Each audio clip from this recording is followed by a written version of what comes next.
आज हम बहुत इंपॉर्टेंट टॉपिक के बारे में बात करने वाले हैं जो है पीपीएफ फंड यानी कि पब्लिक प्रोविडेंट फंड जो एक गवर्नमेंट फंड है। LSS fund equity linked saving scheme जो एक इक्विटी टैक्स सेविंग फंड है। फिर है म्यूचुअल फंड जिसमें आप अपना पैसा एक एएमसी कंपनी को देते हो जिसका फंड मैनेजर अपने सेल्फ एनालिसिस से आपके पैसे को कई सारे ग्रुप ऑफ शेयर्स में इन्वेस्ट करता है। ये तीनों investment options long term goal के लिए और फाइनेंशियल फ्रीडम हासिल करने के लिए सबसे पॉपुलर फंड माने जाते हैं। पीपीएफ एक गवर्नमेंट सेविंग स्कीम फंड है, म्यूचुअल फंड एक सिस्टमेटिक इन्वेस्टमेंट फंड है और एलएसएस फंड एक टैक्स सेविंग इक्विटी फंड है। लेकिन कौन सा आपके लिए सही है इन तीनों फंड्स में से? तो आज हम बिल्कुल सिंपल लैंग्वेज में समझने वाले हैं कि पीपीएफ, म्यूचुअल और एलएसएस इन तीनों में से बेस्ट फंड कौन सा है लॉन्ग टर्म इन्वेस्टमेंट के लिए।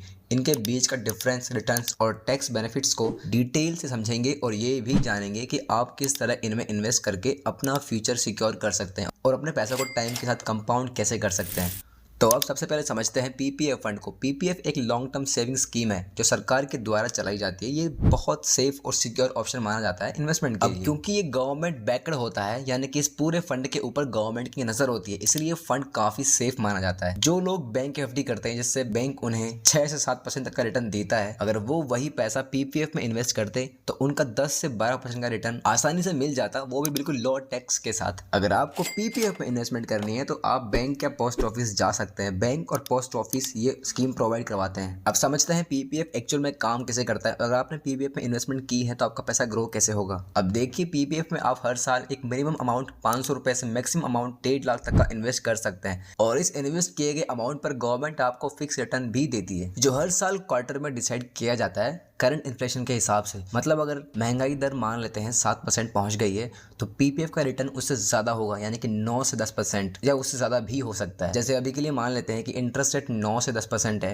या उसके बीच में है जो इन्फ्लेशन से काफ़ी अच्छा है। और इस फंड की सबसे अच्छी बात यह है कि इसमें इंटरेस्ट रेट टैक्स फ्री होता है, मतलब आपको जो इंटरेस्ट मिलेगा उसके ऊपर कोई टैक्स नहीं लगेगा। अब समझते हैं पीपीएफ का रिटर्न सिक्योर कैसे होता है। अब देखिए, पीपीएफ आपको मॉडरेट रिटर्न देता है जो रिस्क फ्री होता है और क्योंकि एक गवर्नमेंट स्कीम होती है जिसमें आपका पैसा काफी सिक्योर रहता है और पीपीएफ का इंटरेस्ट रेट मार्केट डिपेंडेंट नहीं होता, मतलब ये किसी मार्केट को ट्रैक नहीं करता। अब जैसे अगर स्टॉक मार्केट नीचे या ऊपर होने पर पीपीएफ फंड पर कोई फर्क नहीं पड़ता, इसीलिए आपको ये फंड फिक्स रिटर्न देता है जो करंट रिटर्न अराउंड 9 to 10% है और ये रिटर्न बैंक एफडी के मुकाबले काफी अच्छा है। अगर किसी के पास बड़ा अमाउंट आता है कहीं से और वो उस पैसे को कहीं सिक्योर इन्वेस्टमेंट करना चाहता है जहां बिल्कुल जीरो रिस्क हो, रिटर्न भी काफी अच्छा मिल जाए, PPF is the best fund to start investing. अब पीपीएफ के थोड़े टैक्स बेनिफिट्स को समझते हैं। पीपीएफ में आप जो भी इन्वेस्ट करते हैं उस पर आपको सेक्शन 80C के तहत 1.5 लाख तक का टैक्स रिडक्शन मिलता है और इस फंड में इन्वेस्टमेंट से आपको जो रिटर्न मिलता है उस पर भी आपको कोई टैक्स नहीं देना होता। मतलब अगर आपका जो मेच्योरिटी अमाउंट होता है, आपका जो इंटरेस्ट होता है, उस पर भी कोई टैक्स नहीं लगता। इसलिए ये वाला fund triple tax benefits provide कराता है। आपको पीपीएफ में हर साल मैक्सिमम 1.5 लाख तक का इन्वेस्टमेंट करना चाहिए ताकि आपका रिटर्न मैक्सिमम हो सके।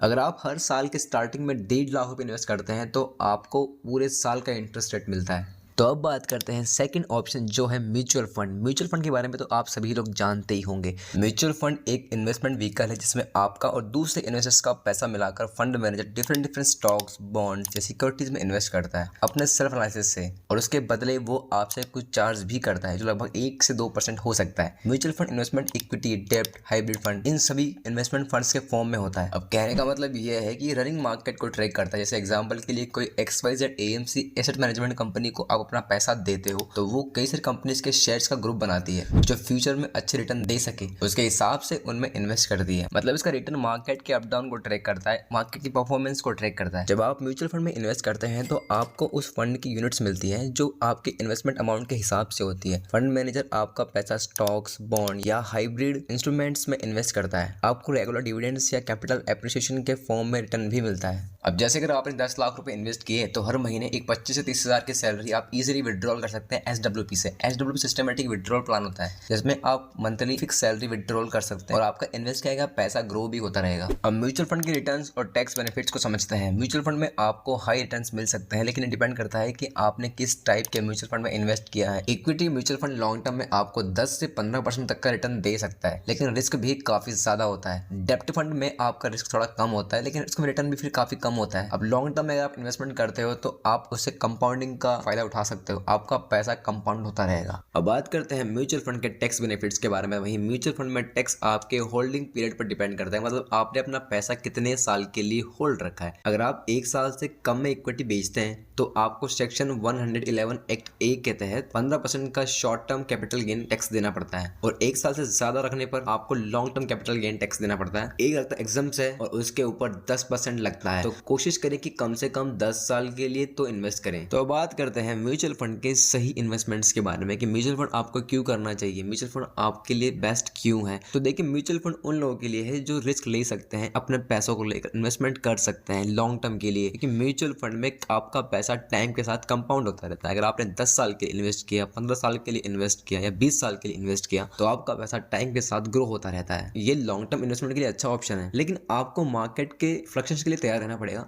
SIP एक बेस्ट ऑप्शन है म्यूचुअल फंड में इन्वेस्टमेंट करने के लिए, जिसमें आपका पैसा एक सिस्टमेटिक तरीके से म्यूचुअल फंड में इन्वेस्ट होता रहता है, जिससे आपका रिस्क भी काफी कम होता है और कंपाउंडिंग का बेनिफिट भी आपको मिल जाता है। तो बात करते हैं ALSS फंड के बारे में। सबसे पहले शॉर्ट में समझते हैं कि ALSS होता क्या है। ALSS एक टैक्स सेविंग म्यूचुअल फंड है जिसमें आप इक्विटी में इन्वेस्ट करते हैं।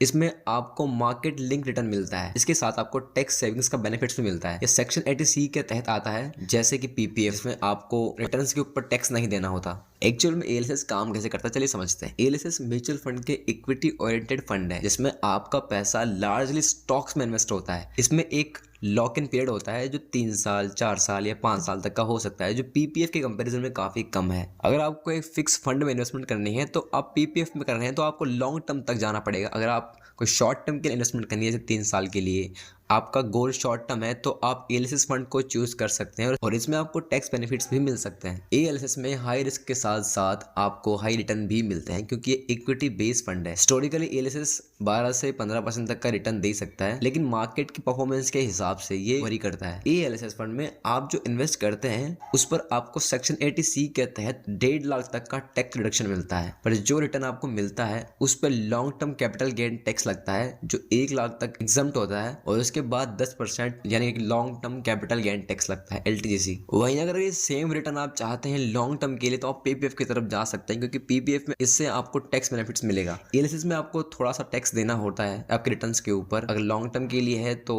आपको long term capital gain tax देना होगा, अगर शॉर्ट टर्म के लिए है तो आपको short term capital gain tax देना होगा। अगर आप बैंक FD करते हैं तो बैंक FD के बजाय आप PPF में इन्वेस्ट कर सकते हैं। PPF एक सेफ इन्वेस्टमेंट है, लेकिन रिटर्न मॉडरेट होता रहता है जो 7 से 8% होता है। ALSS में रिस्क थोड़ा ज्यादा है, लेकिन लॉन्ग टर्म में रिटर्न काफी ज्यादा हो सकते हैं, 12 से 15% तक की रिटर्न ALSS में हो सकती है, क्योंकि इनका इन्वेस्टमेंट सीधा स्टॉक्स में होता है। वहीं अगर मैं ALSS को म्यूचुअल फंड से कंपेयर करूं तो ALSS एक टैक्स सेविंग ऑप्शन है, जबकि रेगुलर इनकम म्यूचुअल फंड में आपको डाइवर्सिफाइड ऑप्शन मिलता है विदाउट एनी लॉक इन। अगर आपको टैक्स सेविंग के साथ लॉन्ग टर्म इन्वेस्टमेंट चाहिए तो ALSS बेटर हो सकता है, लेकिन आपको एक मंथली फिक्स सेविंग या एक मंथली इन्वेस्टमेंट करनी है, आपको रेगुलर इन्वेस्टमेंट करनी है तो आपके लिए म्यूचुअल फंड बेस्ट है। म्यूचुअल फंड में मंथली सेविंग लेने के लिए आप SWP कर सकते हैं, और आप मंथली इन्वेस्टमेंट करने के लिए रेगुलर आप SIP कर सकते हैं। तो दोस्तों, PPF, म्यूचुअल फंड और ALSS तीनों अपनी जगह इंपॉर्टेंट है, लेकिन रिस्क एबिलिटी के हिसाब से फाइनेंशियली गोल सेट करने होंगे और टैक्स बेनिफिट्स के हिसाब से आपको इन्वेस्टमेंट करनी होगी। PPF सेफ है और फिक्स रिटर्न दे सकता है और ये बेस्ट है। म्यूचुअल फंड हाई रिस्क के साथ साथ हाई रिटर्न दे सकता है, पर इसमें थोड़ा रिस्क है, और ALSS आपके पैसे को लॉन्ग टर्म ग्रो करने का मौका देता है। अगर आपने लॉन्ग टर्म इन्वेस्टमेंट किया PPF में तो आपका पैसा अच्छा ग्रो हो सकता है। अगर आपको ये वीडियो पसंद आई तो प्लीज़ लाइक करें, शेयर करें, सब्सक्राइब जरूर कर लें। Thanks for watching.